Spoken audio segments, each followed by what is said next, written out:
Jean-François Giré suit le fil conducteur de l'enfance pour expliquer la personnalité et les engagements du metteur en scène italien. L'Amérique est dans tous les films de Sergio Leone. Même dans Il était une fois la Révolution, qui se situe au Mexique, Juan, le péon naïf, n'a qu'une idée en tête. Aller en Amérique, là où les banques poussent comme des champignons. De Pour une poignée de dollars, 1964, film dans lequel il transforme le chevalier preux du western hollywoodien en tueur sans pitié.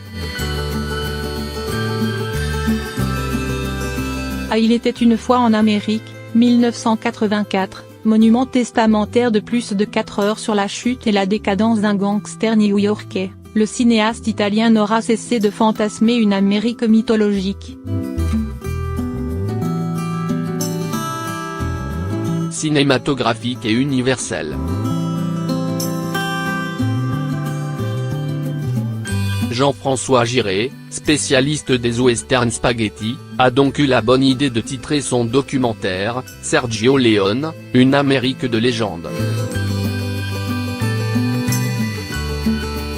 Il a également été bien inspiré en suivant le fil conducteur de l'enfance. Tous les films de Sergio Leone sont habités par son regard d'enfant. Né en 1929, le réalisateur italien grandit en plein cœur du Trastevere, quartier populaire de Rome, où il découvre les comiques et les fourberies d'Arlequin et de Polichinelle qui influenceront ses personnages pittoresques tels Peripero.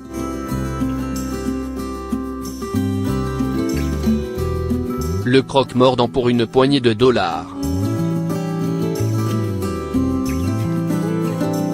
Jean-François Giré meuble son film avec des scénettes où l'on retrouve ses 2 marionnettes.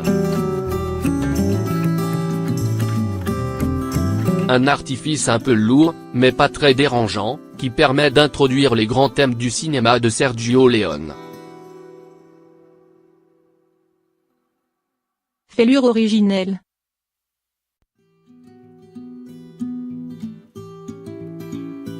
L'amitié, tout d'abord.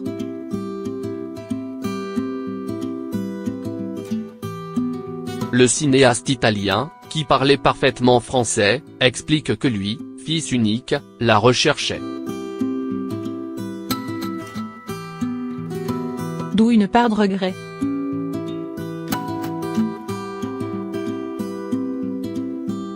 Dans un autre entretien filmé, Sergio Leone précise sa vision, l'amitié entre 2 personnages négatifs est plus forte qu'entre 2 personnages qu'on appelle bons. Autre thème au cœur de son œuvre, la famille. Le documentaire retrace l'histoire de la sienne. Son père, célèbre cinéaste, dont le pseudonyme était Roberto Roberti, fut banni par le dictateur italien Benito Mussolini. Cette époque, marquée par la Seconde Guerre mondiale, et pendant laquelle il connaîtra la faim et la pauvreté, fera de lui un pessimiste, un socialiste déçu, au point d'être un anarchiste. Cette fêlure originelle le conduira à se recroqueviller sur les siens, sa femme Carla et ses 3 enfants.